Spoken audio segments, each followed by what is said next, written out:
For more now on U.S. reaction to the identification zone, we are joined by Professor Andrew Oros, Director of International Studies at the Washington College. He specializes on comparative politics in East Asia. Thanks for joining us. I'm happy to be here. I guess the timing could not be better for the Biden visit, coming so quickly on the heels of this Chinese declaration.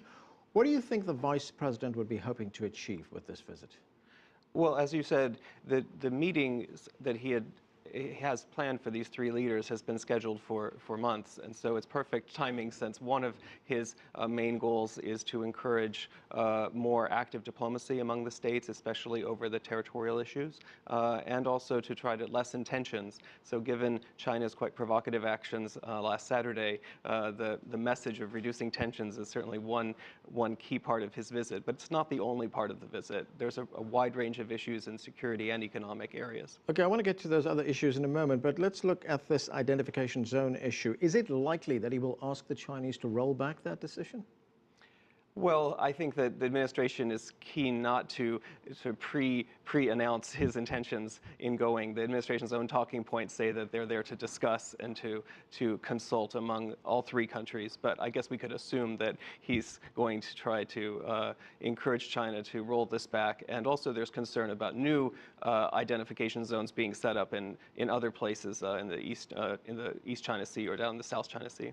Right. One of the things we have heard from the administration is that Vice President Biden will ask China to clarify its intentions concerning this particular zone. And as we heard, one of the guests in that report we just heard, that they would want to clarify the consequences of the Chinese action. What does that mean?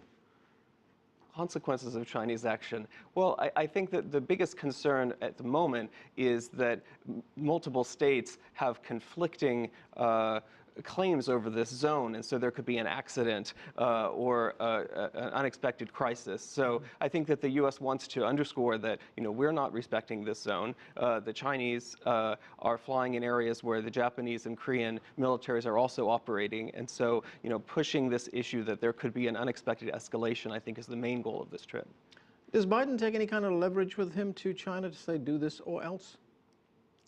Well, of course, the U.S. and China are deep trading partners. The U.S. is a security ally of China's close neighbors. So I think that if we sought to increase tension, we certainly could. If we think about how President Clinton dealt with the Taiwan Straits crisis back in the 1990s, we sent aircraft carriers into the Straits to signal our intentions. And certainly we could escalate if we wanted to. Is this about the United States wanting to maintain its influence, and some may say supremacy, in this particular part of the world? Or is it about the United States basically sending a signal to its allies in the region that we've got you back here?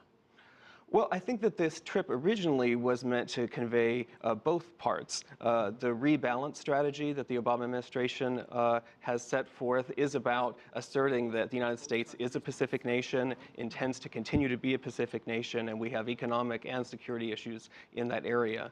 But another part of the trip was to reassure our allies. Okay, and we just got a bit of time left. You mentioned earlier other issues that he'll be talking about. What's on the agenda?